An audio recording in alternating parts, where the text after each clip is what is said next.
नमस्कार।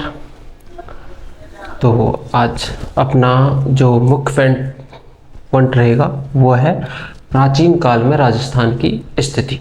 यानी कि प्राचीन काल में राजस्थान की स्थिति क्या थी, राजस्थान में किस प्रकार का प्रशासनिक व्यवस्था यहाँ पर थी, किस प्रकार की संस्कृति थी, ठीक है, किस जाति के लोग यहाँ पर निवास किया करते थे, ठीक है, राजस्थान में फसल आदि ये किस प्रकार की थी, तो सबकी एक एक करके हम चर्चा करते हैं। तो सबसे पहले अपन राजनीतिक संदर्भ में इसकी चर्चा करते हैं और ये करते हैं कि जो राजस्थान है तो वो कब और कैसा था प्राचीन काल में।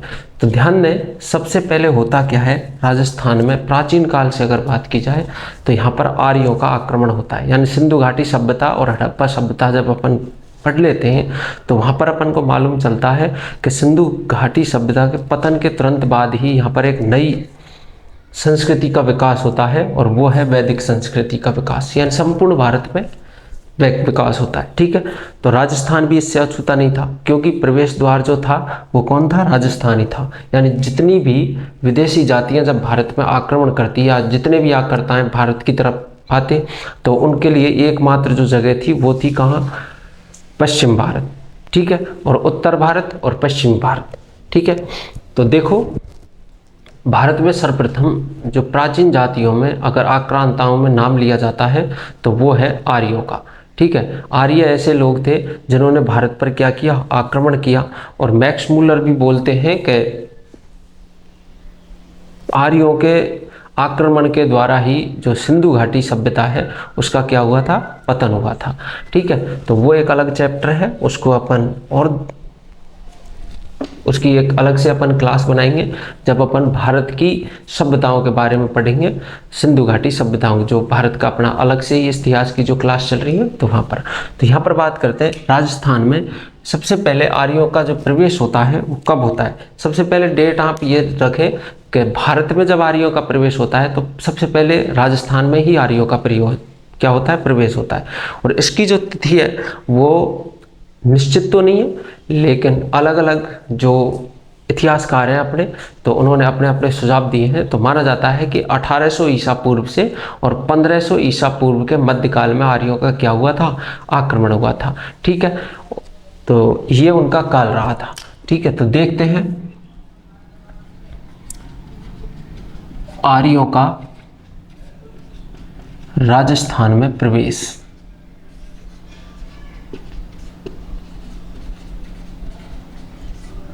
ठीक है भाई, राजस्थान में प्रवेश।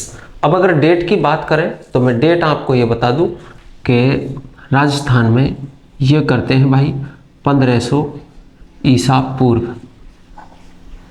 ठीक है, प्रवेश कब होता है, 1500 ईसा पूर्व। ये एक मात्र लगभग है, यहाँ निश्चितता नहीं है। दूसरी चीज़ है आर्यों को क्या कहा जाता था, आर्य तो कहा ही जाता था, इसके अलावा इनको क्या कहा जाता था, इंडो ईरानियन भी इसको बोल सकते हैं। ठीक है, इंडो ईरानियन, यानी कि ये ईरान से ही क्या आए थे, भारत में आए थे। यानी कि मध्य एशिया जो है वो क्या है, अधिकतर ईरान का क्षेत्र है जो मध्य एशिया के भाग में आता है, सम्मिलित होता है उसमें। तो वहीं से ये क्या है जो आर्य क्या करते हैं, आक्रमण करते हैं भारत में। उस समय भारत की जो सीमाएं थी वो लगभग गांधार से भी आगे तक जाती थी। ठीक है, तो आर्य और ध्यान दें, मान लो ये राजस्थान है अपना और यहाँ तक अफगानिस्तान की सीमा जाती है। ठीक है, अफगानिस्तान के बाद में यानी गांधार की स्थिति ये है मान लो, तो ये जो पूरा क्षेत्र आता है वो किसका है, ईरान का है। और यहीं पर क्या करते थे, ये आर्य निवास करते थे। और सर्वप्रथम जब आक्रमण करते हैं तो उस समय ये भी जो क्षेत्र था वो किस में था, भारत में ही सम्मिलित था। ठीक है, तो इसका मतलब ये हुआ कि इनमें आपसी क्या हो सकती थी, वैमनस्य हो सकता था, सीमाओं के तौर पर हो सकता था। यानी कि सिंधु घाटी सभ्यता भी कहाँ मिलती है, सबसे ज़्यादा कहाँ मिलती है, पाकिस्तान क्षेत्र में मिलती है। यानी कि इस क्षेत्र में यानी सिंधु घाटी के क्षेत्र में अपन को सिंधु घाटी सभ्यता के सबसे ज़्यादा प्रवास देखने को प्राप्त होते हैं। ठीक है, यहाँ तो सिंधु घाटी के लोग रहते हैं और यहाँ पर कौन रह रहे हैं, आर्य रह रहे हैं। ठीक है, आर्य भी प्राचीन जाति है और बहुत पहले से ही रह रहे होंगे, वहाँ की जो सभ्यता है वो अलग होगी कुछ। ठीक है, जैसे दजला फरात नदियों पर भी सभ्यता है, ठीक है। तो यहाँ पर भी क्या करते थे, वो निवास करते थे, ठीक है। तो ये क्या करते हैं, यहाँ पर आक्रमण करते हैं, और ये पहली बार क्या होता है, आर्यों का प्रवेश होता है किधर की साइड में, भारत की साइड में, ठीक है। तो देखो सर्वप्रथम होता क्या है।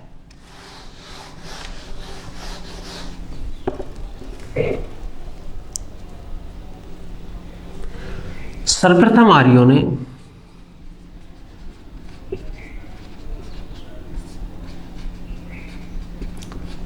ने सरस्वती नदी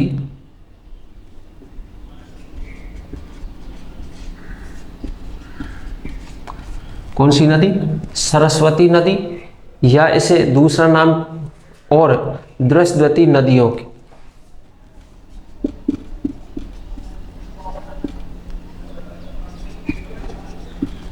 दृश्यवती नदी की उपकलाओं में रहना प्रारंभ किया।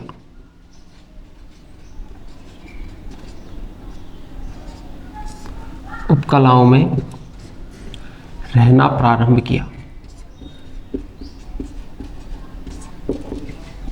एक चीज और भाई साहब, आर्य इस समय तक कैसी जाति थी, घुमक्कड़ जाति थी, इनका कोई स्थायी निवास नहीं था। इनका जो मुख्य व्यवसाय जो था, वो व्यवसाय इनका मुख्य व्यवसाय की अगर बात करें तो इनका एकमात्र मुख्य व्यवसाय जो वो था क्या, पशुपालन, है ना। यानी कि पूर्णतः अर्थव्यवस्था जो किस पर निर्धारित थी, पशुपालन पर निर्धारित थी, ठीक है। तो इतनी जानकारी। दूसरी चीज ये है कि हमें आर्यों के आक्रमण की और आर्यों की जानकारी कहाँ से प्राप्त होती है। तो आर्यों के आक्रमण की और उनकी जानकारी हमें प्राप्त होती है एक तो वेदों से, यानी कि स्रोतों की बात करें, जानकारी के स्रोत लिख दे भाई, जानकारी के स्रोत,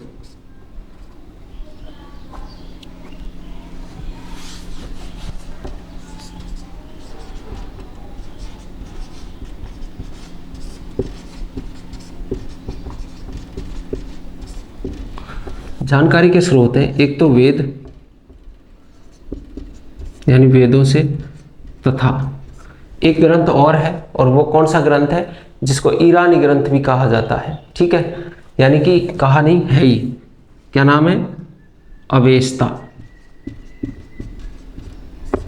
यानी ईरानी ग्रंथ। इन दोनों में सिमिलरिटी पाई जाती है, और सिमिलरिटी ये है कि दोनों में एक ही जाति का क्या है, जिक्र मिलता है। इससे हम ये जान सकते हैं कि जो ईरान से आए थे वही लोग कौन थे, आर्य थे, ठीक है। और इसी से ये निश्चित हो जाता है कि जो आर्य जाति थी वो कहाँ से आई थी, मध्य एशिया से आई थी, ठीक है। इतनी जानकारी यहाँ से हमको क्या है, प्राप्त होती है। सर्वप्रथम कहाँ रहना प्राप्त करते हैं। अगर बात करें आर्य का अर्थ क्या होता है, आर्य का मतलब क्या है, यानी अच्छे गुणों वाले लोग, अच्छे गुणों वाले लोग, इन्हें आस्तिक भी बोला जाता था, आस्तिक या सभ्य, ठीक है। तो निम्न अर्थ जो है आर्य से संबंधित लगाए जाते हैं, सभ्य इनको बोला जाता है, ठीक है। या फिर जैसे कुलीन भी इनको बोला जाता है, क्या, कुलीन, ठीक है। तो इतने सारे जो अर्थ है वो किससे लगाए जाते हैं, आर्यों से लगाए जाते हैं, ठीक है। तो इतनी जानकारी यहाँ तक, ठीक है। अब देखो कुछ इनके प्रमाण हम पढ़ लेते हैं, थोड़ा सा आप इनको लिख लीजिए, ठीक है। फिर तो देखो, तो क्या प्रमाण है कि आर्य ही थे और आर्य मध्य एशिया के लोग थे और मध्य एशिया से आए थे, या आक्रांता थे।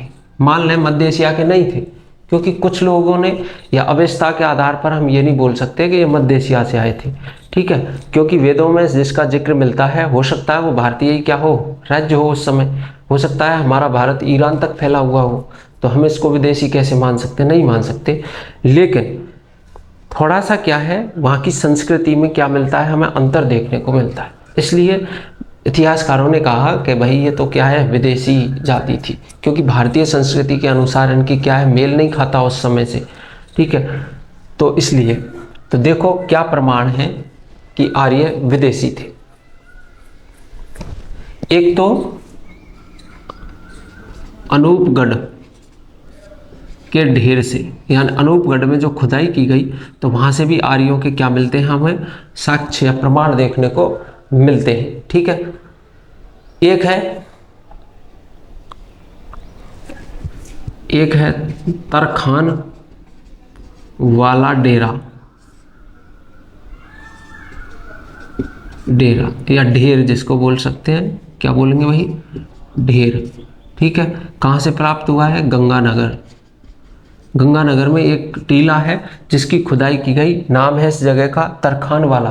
तो तरखान वाला से भी कुछ साक्ष्य से प्राप्त हुए, जिनसे क्या है ये पता चलता है कि आर्य कहाँ से आए थे, मध्य एशिया से या विदेश से, यानी कि बाहर से आए थे, भारत के नहीं थे, ठीक है। तो 2 साक्ष्य तो प्रमाण हमको ये मिलते हैं। इसके अलावा देखो, जब इन्होंने सरस्वती निवास किया, सरस्वती निवास के समय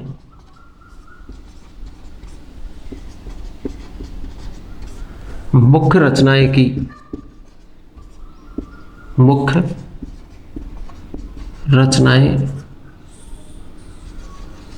और क्या रचनाएं करते हैं भाई साहब, जिनके हमें साक्ष्य प्राप्त होते हैं, ये रचना जो करते हैं। तो रचना थी कुछ इस प्रकार से। तो सबसे पहली जो रचना इनकी होती है वो होती है इंद्र तथा सोम आराधना मंत्र, सोम आराधना मंत्र। ये क्या बनाते हैं भैया, मंत्रों की क्या करते हैं, यहाँ पर चर्चा करते हैं, ठीक है। इसके अलावा यहाँ पर 2 संस्कृतियाँ भी जन्म लेती हैं, जहाँ से ये संस्कृति, यानी कि ईरान में जो हिंदुकुश पर्वत है, हिंदुकुश पर्वत से जब ये निकल के आ रहे थे तो वहीं पर इन्होंने काफ़ी समय तक निवास भी किया था, क्योंकि पहले में हम बोल चुके हैं कि ये कैसी जाती थी, घुमक्कड़ जाती थी। हो सकता है साल 6 महीने किसी एक स्थान पर या 2, 4, 5 साल एक जगह पर रुकते, उसके बाद में आगे चलते, ठीक है। क्योंकि पशुओं की संख्या क्या होती थी, बहुत ज़्यादा होती थी, यानी कि लाखों की संख्या में क्या रखते थे, पशु रखते थे, गाय वगैरह ये ज़्यादा रखते थे। तो ये क्या है, चलते रहते थे, किसकी खोज में, चारे की खोज में, ठीक है। इनका मुख्य व्यवसाय भी यही था। तो जब ये भारत में आते तो यहाँ पर उससे पहले ये 2 संस्कृतियों का भी करते हैं, और 2 संस्कृति, एक नाम है स्वात संस्कृति जिसको कहते हैं, ठीक है भाई। कौन सी संस्कृति, स्वात संस्कृति, ठीक है।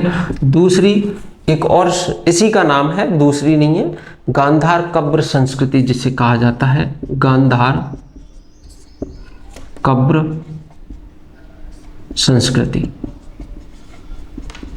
ठीक है। तो 2 संस्कृतियों का आर्य जो है इससे पहले क्या कर लेते हैं, प्रयोग कर लेते हैं या स्थापना करते हैं। 2 संस्कृतियों जानी जाती थी, कहाँ पर, मध्य एशिया क्षेत्र में। उसके बाद में जब ये भारत में प्रवेश करते हैं तो भारत में एक संस्कृति नई आती है, और जिसका नाम है वैदिक संस्कृति, ठीक है, जिसको या ऋग्वैदिक, जिसको संस्कृति के नाम से जाना जाता है। तो उसकी अपन चर्चा करेंगे अलग से क्लास में, लेकिन यहाँ पर समझ लेते हैं ये चीज़। इसके अलावा देखो और क्या करते हैं, इसके अलावा यज्ञ की जो महत्व है, यज्ञ के महत्व को स्वीकार करते हैं, यानी कि अन्य किसी धर्म या किसी जाति में यज्ञ का प्रचलन नहीं था, लेकिन केवल और केवल कहाँ था, अपन के क्या, आर्य संस्कृति में था, ठीक है। तो स्वात संस्कृति और गांधार कब्र संस्कृति दोनों में ही यज्ञ के महत्व को स्वीकार किया गया है, ठीक है। और आर्यों जब भारत में उत्तर वैदिक या वैदिक ऋग्वैदिक संस्कृति की क्या करते हैं, स्थापना करते हैं, तो उसमें भी यज्ञ को ही सर्वश्रेष्ठ माना गया है, ठीक है। तो इन दोनों में भी क्या खाती है, मेल खाती है संस्कृति, ठीक है। इसलिए हमने ये बोला कि वो कहाँ से बिलोंग करते थे, मध्य एशिया से बिलोंग करते थे, ठीक है। इसके अलावा हमने अवेस्ता नामक ग्रंथ में पढ़ लिया कि अवेस्ता में भी किसका, आर्यों का ही जिक्र है, क्योंकि सिमिलरिटी मिलती है अवेस्ता और वेदों के कुछ रचनाओं में कि वो दोनों क्या है, समानार्थक हैं किन कुछ चीज़ों में, ठीक है, जिससे कह सकते हैं कि वो कहाँ से आए थे, मध्य एशिया से आए थे। कुछ ये है स्वात संस्कृति, गांधार कब्र संस्कृति, और इन दोनों में भी यज्ञ का बहुत ज़्यादा प्रचलन देखने को मिलता है। इसके अलावा जब हम वैदिक या उत्तर वैदिक पढ़ते हैं तो उसमें भी यज्ञों का क्या देखने को मिलता है, प्रचलन देखने को मिलता है। हालांकि उत्तर वैदिक काल में यज्ञों का प्रचलन थोड़ा कम हो गया था, ऋग्वैदिक काल में अधिक था, ठीक है। तो लेकिन यहाँ पर समानता के आधार पर क्या कहा गया कि ये मध्य एशिया के निवासी थे। इसके अलावा देखो, एक है जीवन मुक्ति का ज्ञान, जीवन मुक्ति का ज्ञान, ठीक है भाई। जीवन मुक्ति की जो अवधारणा है सबसे बड़ी कहाँ मिलती है, अपन के वैदिक धर्म में देखने को मिलती है। इसके अलावा ये दो संस्कृति है और अवेस्ता नामक ग्रंथ है, उसमें भी जीवक मुक्ति का क्या क्या है, जिक्र किया गया है, जिससे ये निश्चित हो जाता है कि आर्य जो थे कहाँ के थे, मध्य एशिया के निवासी थे। क्लियर भाई। तो इतनी जानकारी हमें यहाँ से जो है प्राप्त होती है। क्लियर। तो ध्यान रखें, तरखान वाला ढेर से और अनूपगढ़ के ढेर से भी हमें ये प्रमाण हो जाता है कि वैदिक आर्य जो थे वो कौन थे, मध्य एशिया के निवासी थे, ठीक है। और कुछ चीज़ें यहाँ से भी फिक्स हो जाती हैं, आप इसे टाइप करें या आप इसका स्क्रीनशॉट ले लें, उसके बाद में आगे की क्लास देखेंगे।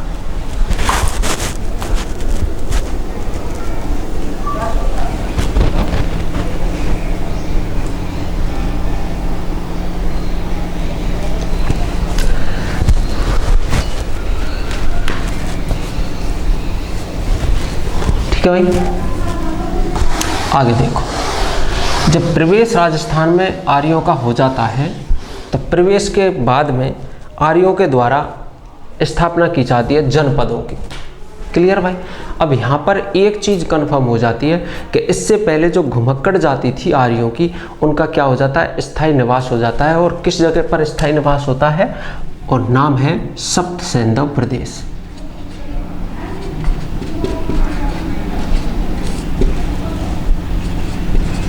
सप्त सैंधव प्रदेश। सप्त सैंधव प्रदेश के बारे में आप सब जानते हैं, सिंधु, चेनाब, झेलम, ब्यास, ठीक है, सतलज, सरस्वती, घग्गर, ये सभी नदियाँ किस में आती हैं, सप्त सैंधव प्रदेश में आती हैं। तो नदियों की चर्चा आप जब अपन करेंगे तो अलग से एक एक क्लास उसमें कर लेंगे।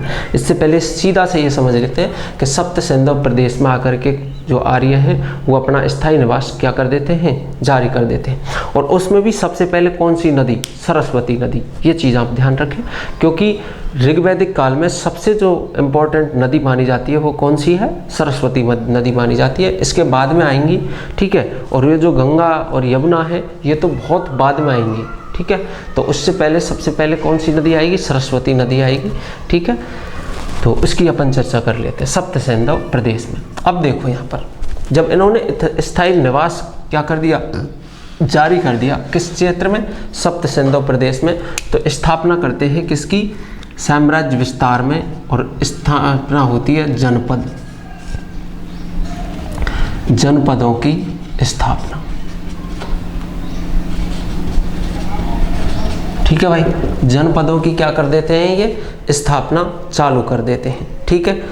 अब यहां पर देखो, आर्यों के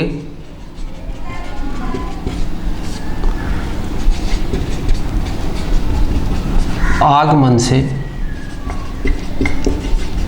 क्रमशः तीन चीज बनती है। पहली है जन, ठीक है, दूसरा है जनपद, ठीक है, और तीसरा आएगा कौन सा भाई, महाजनपद।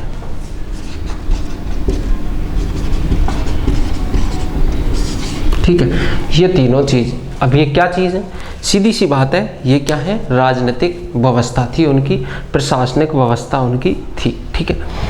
एक एक करके देखो आगे क्या होता है। एक है अंगुत्तर निकाय और भगवती सूत्र, यानी अंगुत्तर निकाय जो है बौद्ध ग्रंथ है और भगवती सूत्र जो है जैन ग्रंथ है, उसमें 16 जनपदों का क्या मिलता है, जिक्र मिलता है। ठीक है, तो हम यहाँ पर लिख दें 16 जनपद। ठीक है भाई साहब, अगर बात करें तो किन मैं ग्रंथों का भी नाम लिख देता हूँ, अंगुत्तर निकाय और भगवती सूत्र। अंगुत्तर निकाय, भगवती सूत्र। ठीक है, बौद्ध ग्रंथ है, ये जैन ग्रंथ है। ठीक है, इनमें 16 जनपदों का क्या मिलता है, हमें जानकारी देखने को मिलती है। ठीक है, आगे देखो, जब मैंने सिकंदर की क्लास दी तो उसमें मैंने आपको बताया था कि सिकंदर के आक्रमण से पहले राजस्थान में 3 जातियां निवास करती थी, मात्र 3 जातियां। ठीक है, अब वर्तमान में भैया जो इतिहास लिखने वाले इतिहासकार हैं और बहुत सारी चीज़ जो हैं, कुछ तो अतिशयोक्ति ज़्यादा है इतिहास में, और अतिशयोक्ति से ज़्यादा भी क्या है, बड़ा चढ़ा करके इतिहास को लिखा गया और उसमें भी फेरबदल बहुत ज़्यादा देखने को मिलता है। वास्तविकता में ये नहीं समझते कि भाई इतिहास इतिहास ही होता है, सच सच ही होता है। और सच यहाँ पर ये था कि इससे पहले राजस्थान में जो आज वर्तमान में जो जातियाँ निवास कर रही हैं, इनमें से एक भी जाति निवास नहीं करती थी। कब? जब सिकंदर का आक्रमण हुआ, यानी सिकंदर के आक्रमण से भी प्राचीन काल। अगर मैं बात करूं हर्यक वंश में, तो हर्यक वंश से पहले किसी भी प्रकार की कोई जाति का क्या नहीं मिलता है, उल्लेख नहीं मिलता। क्लियर बात? राजस्थान के तौर पर ध्यान रखें, इससे पहले मैंने जब बोला कि हर्यक वंश जो था वो कैसा वंश था, क्षत्रिय नहीं थे। हर्यक वंश के सभी शासक जो हुए हैं वो क्या थे, शूद्र माने जाते हैं, शूद्र वर्ण के थे, जाति के नहीं, केवल किसके थे, वर्ण के थे। जाति एक की मिलती है और जाति मिलती है फिर महापदम या नंद वंशों की जाति का जिक्र आता है, और जिसे सई या नाई जाति से वो संबंध रखते थे। ठीक है, अब देखो 16 जनपद। अब यहाँ पर सिकंदर के आक्रमण से पहले, सिकंदर के आक्रमण से पहले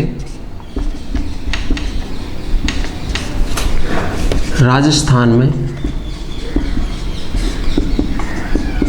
निम्न जातियां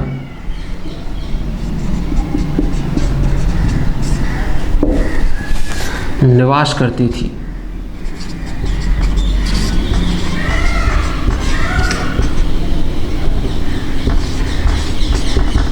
ठीक है, कौन कौन सी जातियां निवास करती थी भाई साहब? एक है मालव, शिवी। आपको पता होगा मालवगण सिक्के, शिवी जनपद के सिक्के, और एक जाति आती है अर्जुनायन। ठीक है, ये जातियां जो हैं क्या करती थी, राजस्थान में निवास करती थी। ठीक है, इसके अलावा भाई साहब कोई जाति का जिक्र राजस्थान से प्राप्त नहीं होता। केवल 3 जातियां राजस्थान में मिलती हैं, मालव, शिवी और अर्जुनायन। ठीक है, तीनों के साक्ष्य हमें खुदाई में भी मिल रहे हैं। ठीक है, और ग्रंथों में भी देखने को मिलते हैं। मान लीजिए चलो इतिहासकारों ने ग्रंथ लिखे और उन्होंने कई जातियों का जिक्र कर दिया। ठीक है, चाहे वो गुर्जर प्रतिहार हो, चाहे राजपूत राजवंश हो, या जाट राजवंश हो, या मराठा राजवंश हो, इनमें से किसी भी जाति का उल्लेख हमें प्राप्त नहीं होता है। ध्यान रहे, ईस्वी सन ध्यान करें, सिकंदर के आक्रमण से पहले कोई जाति का कोई उल्लेख नहीं है। केवल 3 जातियां यहाँ पर उल्लेखित भी है, और उनका अपन को जो मालवगण के सिक्के हैं उन पर क्लियर मालव जाति का क्या मिलता है, उल्लेख मिलता है। शिवी जनपद के जो सिक्के हैं उन पर भी शिवी जाति का क्या मिलता है, उल्लेख मिलता है। अर्जुनायन और द्रविड़ जो हैं, द्रविड़ पहले है, सिंधु घाटी सभ्यता के जो लोग थे द्रविड़ जनजाति के थे। ठीक है, और द्रविड़ जनजाति कौन सी, आदिवासी जनजाति को ही द्रविड़ जनजाति भी कहा जाता है, समझ लीजिए आप। ठीक है, इसका मतलब ये हुआ कि सिंधु घाटी सभ्यता के लोग कौन थे, भारतीय तो थे लेकिन आर्य नहीं थे। ध्यान दें, मालव, शिवी और अर्जुनायन इन जातियों का क्या मिलता है, अपन को जिक्र देखने को मिलता है। इसके अलावा देखो और क्या चीज़ है इम्पोर्टेंट है। आप जानते हैं सिकंदर का आक्रमण कब हुआ था भारत में, लगभग 327-26 ईसा पूर्व में क्या होता है, आक्रमण होता है। उससे पहले ऐसी कोई जाति का उल्लेख नहीं मिलता। क्लियर। आगे देखो, इसको आप टाइप करें आगे।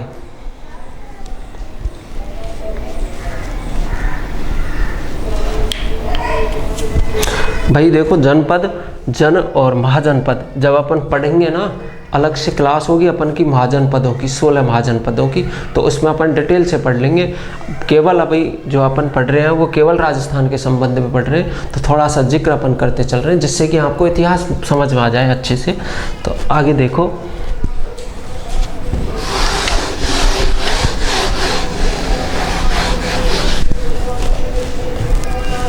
अब देखो हम लिख रहे हैं राजस्थान के प्रमुख जनपद। ठीक है भाई, महाजनपद नहीं लिखा है मैंने, ध्यान रखना, केवल क्या लिखा है, जनपद लिखा है। ठीक है, तो इसकी चर्चा अपन बाद में करेंगे कि जनपद क्या होता है, महाजनपद क्या होता है, जब अपन की अलग से क्लास चलेगी। ठीक है, तो सबसे पहले एक की बात करते हैं और बात आती है मत्स्य जनपद। ठीक है, और मत्स्य जनपद में भी आप ध्यान रखना, मत्स्य जनपद में भी महाजनपद नहीं लगा हुआ है, क्या लिखा हुआ आता है, जनपद लिखा हुआ आता है। ठीक है, और भैया लगाते हैं ना, लगाने वाले तो पता नहीं क्या क्या लगाते हैं, लेकिन वास्तव में ऐसा नहीं है। मत्स्य जो था केवल जनपद था, महाजनपद नहीं था। ठीक है, तो इसमें देखो राजस्थान के कौन कौन से स्थान इसमें सम्मिलित किए जाते थे। तो इसमें देखो अलवर, जयपुर, दौसा, और इसके अलावा कौन सा है, भरतपुर। वर्तमान राजस्थान का जो भाग है वो उसकी अपन, और राजस्थान का ये क्या था, प्रमुख जनपद था, राजस्थान का प्रमुख जनपद। आपको ध्यान होगा बहुत सारी एग्जामों में क्वेश्चन पूछा जाता है कि निम्न में से कौन मत्स्य जनपद का भाग या हिस्सा नहीं था। ठीक है, जो अभी 2024 की जो एग्जाम्स है, रीट की, पीटीईटी की जो एग्जाम्स हुई, उसमें भी क्या है, ये क्वेश्चन अपन को पूछा गया था।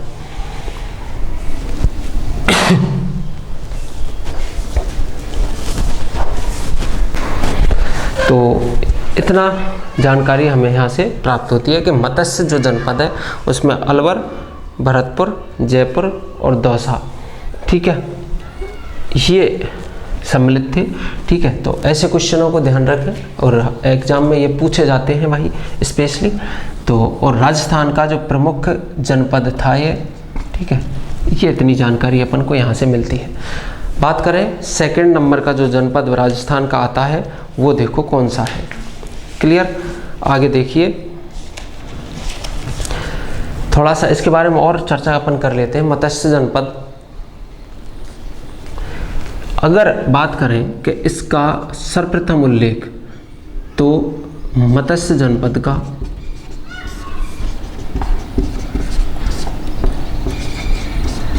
सर्वप्रथम उल्लेख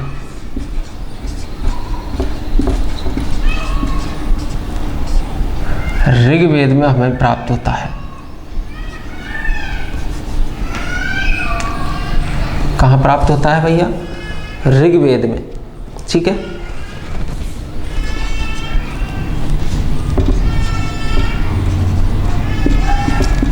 ऋग्वेद में प्राप्त होता है। पहला उल्लेख कहाँ से? ऋग्वेद से। क्या प्राप्त होता है?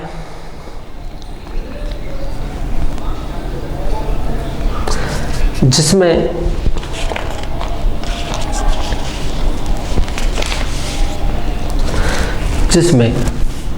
कैसे उल्लेख होता भी कैसे है, यानी कि भरतवंशी शासक जो सुदास है उसका शत्रु कौन है? मत्स्य जनपद है। इस तरीके से कुछ उल्लेख यहाँ पर देखने को मिलता है ऋग्वेद में, यानी कि जिसमें मिलता है, जिसमें मत्स्य जनपद को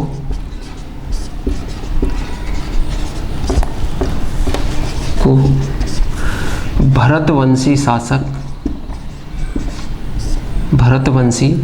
शासक सुदास का शत्रु माना है, शत्रु बताया है।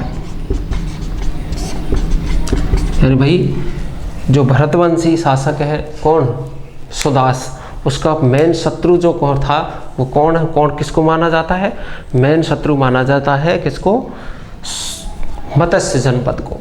तो इस एवज में किसकी जानकारी हमें प्राप्त होती है, मत्स्य जनपद की हमें जानकारी प्राप्त होती है।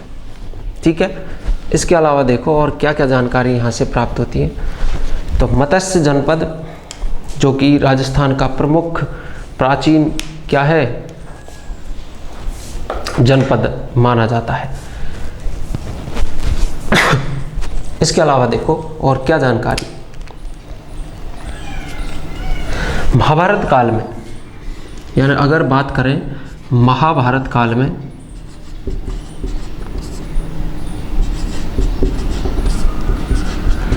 एक और चीज़ आती है भाई, कन्फ्यूजन हो रहा होगा शायद आपको भी, कैसा कन्फ्यूजन और कन्फ्यूजन,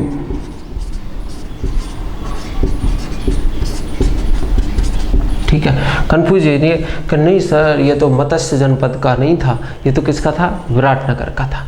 लेकिन ऐसा गलत है, ये विराटनगर का भाग नहीं था। ठीक है, किसका था, देखो महाभारत काल में इस पर किसका अधिकार था,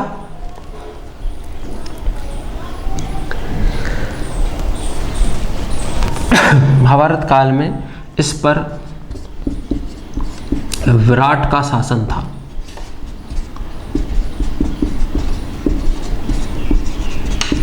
जिसने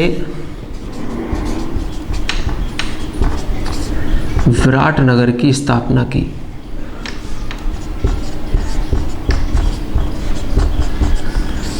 विराटनगर की स्थापना की। ठीक है, विराट का शासन था और विराटनगर की, विराट जो था उसने किसकी स्थापना की, विराटनगर की स्थापना करता है। कहाँ पर, कब, महाभारत काल में। तो आगे देखिए इसको,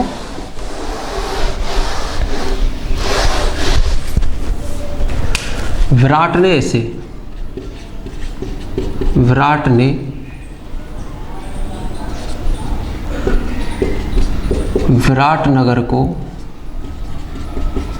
विराटनगर या इसको बैराट भी बोल सकते हैं। बैराट की सभ्यता जब हम पढ़ते हैं तो मौर्य काल के अवशेष और महाभारत काल के अवशेष अपन को देखने को मिलते हैं, जो सभ्यता अपन पढ़ चुके हैं। ठीक है, तो विराटनगर को क्या बनाया, अपनी राजधानी। विराटनगर को अपनी राजधानी बनाया।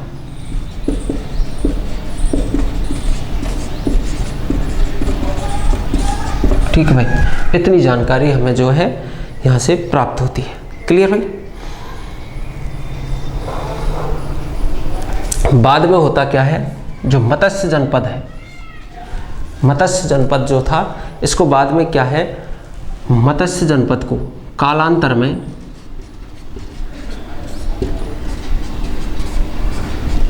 मत्स्य जनपद को मगध साम्राज्य में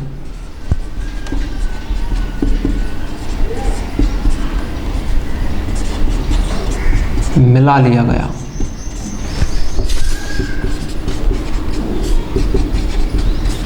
ठीक भाई, इतनी जानकारी अपन को यहाँ से प्राप्त होती है। तो एक बार इसको वो कर लेते हैं, दोबारा से चर्चा इस पर।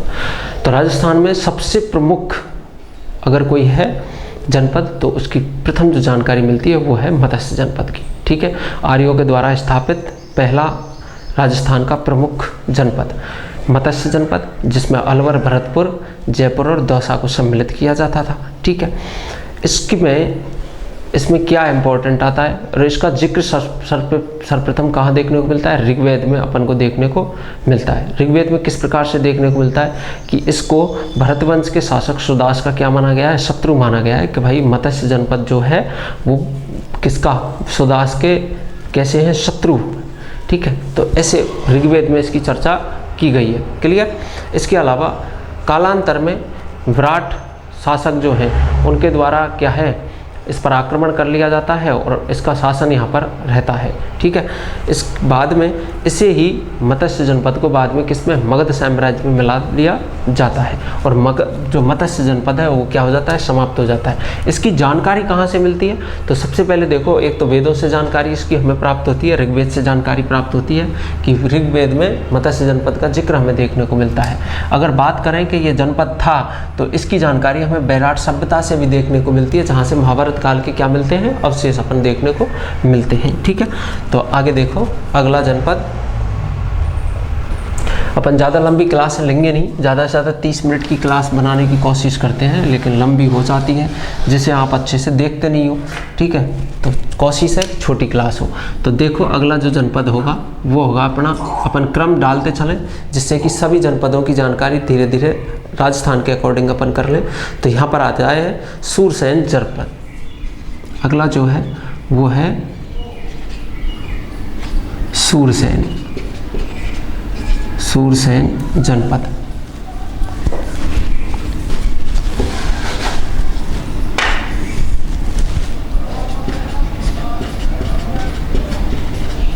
सूरसेन जनपद। ठीक है, स्थिति देखो भाई कहाँ की। सूरसेन जनपद में सबसे ज़्यादा क्या था? यह मुख्यतः यूपी में स्थित था, यानी सर्वाधिक सूरसेन में किसका भागा जाता था? यूपी का। ठीक है, जिसकी राजधानी क्या थी भैया? मथुरा थी। ठीक है, राजधानी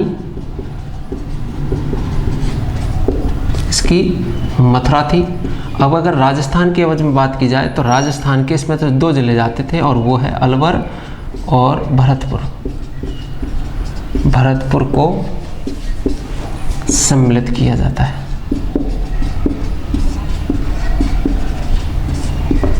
ठीक है भाई, तो अलवर और भरतपुर जो था वो किसमें? सूरसेन जनपद में। अब आप बोलेंगे कि सर मत्स्य जनपद में भी तो आते हैं अलवर भरतपुर दोनों के दोनों। बिल्कुल आते हैं सर, और मत्स्य जनपद में पूरे अलवर भरतपुर नहीं आते, यानी कि अलवर भरतपुर का कुछ भाग किस में आता है? मत्स्य जनपद में आता था और कुछ भाग किस में आता था? सूरसेन जनपद में। ठीक है, तो सूरसेन जनपद की इतनी जानकारी आप लें। अगला नंबर 3 में देखो, नंबर 3 में आता है अवंती जनपद। ठीक है, अवंती जनपद की अगर बात करें तो राजस्थान के,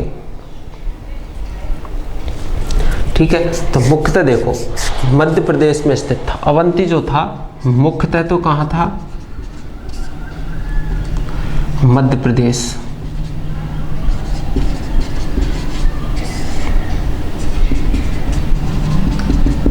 ठीक है, अब राजस्थान की अगर बात करें तो राजस्थान से इसमें आते थे जो भैया, इसमें स्पेशली कोई ज़िला नहीं आता। पहली चीज़ तो ये समझ लें कि वर्तमान में स्पेशल ज़िला इसमें नहीं आता कि बहुत सारा आता हो स्थान, इसमें ऐसा नहीं है।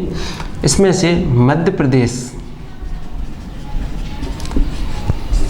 के सीमावर्ती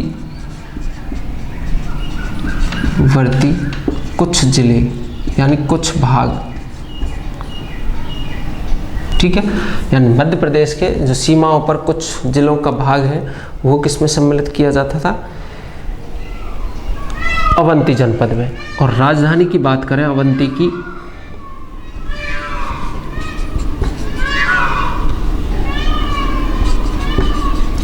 इसकी राजधानी थी भाई साहब, क्या थी राजधानी बताइए? इसकी राजधानी थी उज्जैन या उज्जैनी। ठीक है, अवंती की राजधानी थी उज्जैन या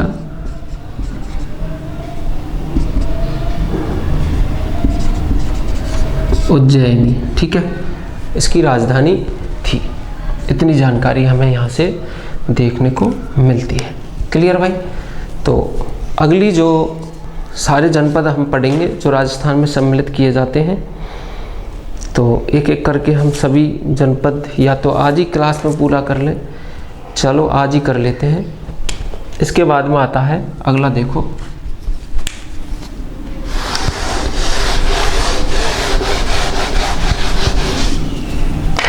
सिवी जनपद, लगभग नंबर 4 है, सिवी जनपद, ठीक है। सिवी जनपद के ध्यान रखें कि अपन को क्या मिलते हैं, प्राचीन साक्ष्य भी देखने को मिलते हैं। इसमें मुख्यतः जो भाग था, मुख्यतः क्या आता है, चित्तौड़। चित्तौड़ जो था वो किस में था, सिवी जनपद में था, और चित्तौड़गढ़ को ही मध्यमिका के नाम से भी जाना जाता था, ठीक है। ये इतना ध्यान रखें, इसे मध्यमिका या मध्य का भी कहा जाता था, ठीक है। दूसरा नाम भी है इसका मध्य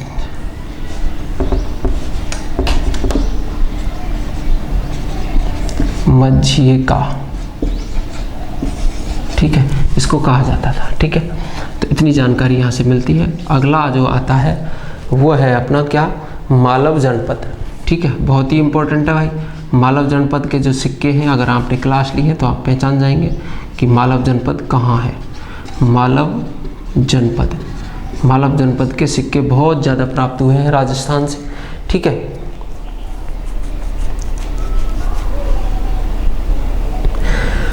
मालवों ने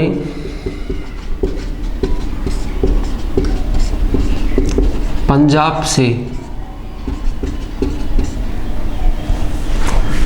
हटने के बाद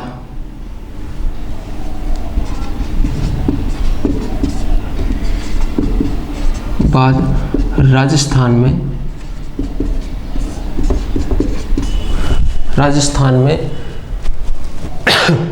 टोंक, अजमेर, मेवाड़, टोंक, अजमेर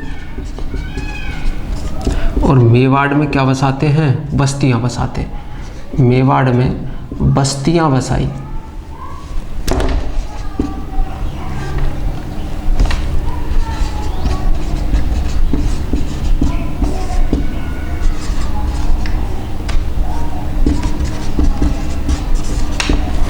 क्या बसाई भाई, बस्तियां बसाई। जब पंजाब से उन्हें दूर कर दिया गया तो उन्होंने क्या है, टोंक, अजमेर और मेवाड़ में क्या बनाते हैं, अपनी बस्तियां बसाते हैं। यहाँ से राजस्थान से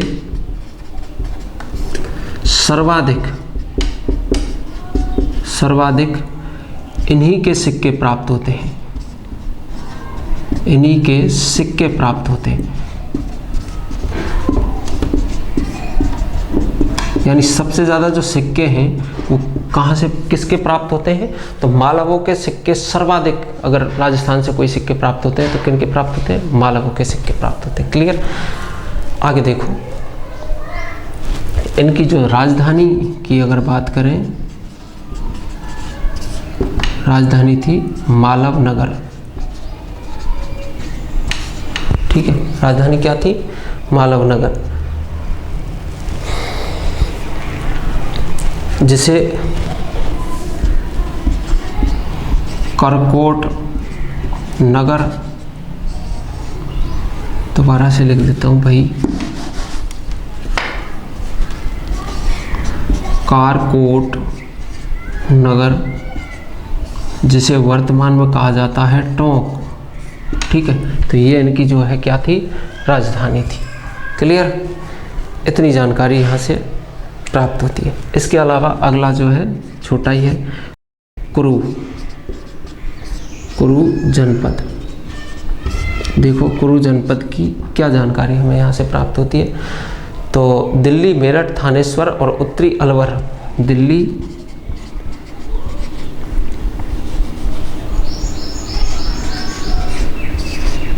मेरठ, थानेश्वर, उत्तरी अलवर, उत्तरी अलवर जो है उत्तरी अलवर, ये जगह जो थी, अगर राजधानी की बात करें तो राजधानी थी इसकी इंद्रप्रस्थ। राजधानी थी क्या भाई? इंद्रप्रस्थ। किसकी? कुरु जो जनपद है उसकी राजधानी क्या थी? इंद्रप्रस्थ राजधानी थी। और अगर भारत की बात करें तो उत्तरी अलवर जो क्षेत्र है वो किस में आता था? अपन का कुरु जनपद में इसको सम्मिलित किया जाता था। क्लियर भाई? तो यहाँ तक जानकारी आप इसको एक बार टाइप कर लें, उसके बाद आगे की जो कक्षा है वो अपन लेंगे।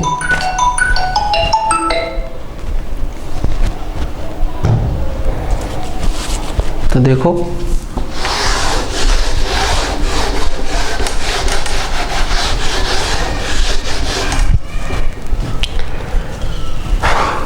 अगली है क्लास, अगली जो है वो है यौध्य जनपद।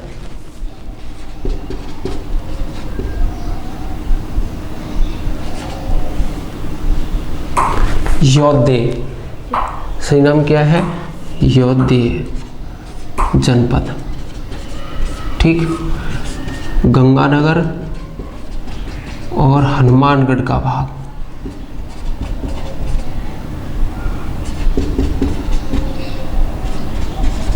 हनुमानगढ़ को इसमें क्या किया जाता था? सम्मिलित इसको किया जाता था।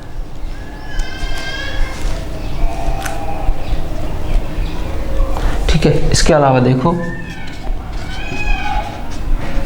राजन्न जनपद। राजन्न जनपद जो था उसका क्षेत्र था केवल भरतपुर क्षेत्र। भरतपुर का कुछ क्षेत्र जो था वो राजन्न क्षेत्र में आता था।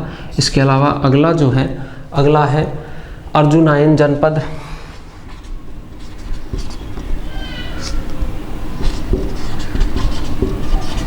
अर्जुनायन जनपद। अर्जुनायन जनपद में जो क्षेत्र था वो सम्मिलित किया जाता था अलवर का। ठीक है, अलवर क्षेत्र में अर्जुनायन जनजाति निवास करती थी पहले। ठीक है, और अंतिम अपन का है साल्व जनपद। ये भी कहाँ, किससे? साल्व जनपद। ये भी कहाँ था भाई? अलवर में। तो इतनी जानकारी अपन को याद रखनी है। ध्यान रखें अपन ने महाजनपद नहीं पढ़े हैं, केवल क्या पढ़े हैं? जनपद। तो आप ध्यान रखें कि राजन्न जनपद था, यौध्य जनपद, अर्जुनायन जनपद और साल्व जनपद, जिसमें से ये सब किस में सम्मिलित थे? राजन्न जनपद भरतपुर में, यौध्य जनपद गंगानगर और हनुमानगढ़ में सम्मिलित था। ठीक है, क्षेत्र जो था यो यौध्य जनपद में आता था, राजन्न जनपद में भरतपुर का क्षेत्र आता था, अर्जुनायन और साल्व जनपद में अलवर का क्षेत्र सम्मिलित किया जाता था। क्लियर भाई? यहाँ से अपना जो जनपद क्लास है वो हो जाती है पूरी। तो आगे पढ़ेंगे अपन मौर्य काल में राजस्थान की स्थिति। ठीक है, अगली क्लास अपनी होगी, तो तब तक आप क्लास लेते रहें। धन्यवाद। और एक और चीज़ भाई, क्लासों को सब्सक्राइब लाइक तो अवश्य आप कर सकते हैं, इतना तो आपका अधिकार है ही।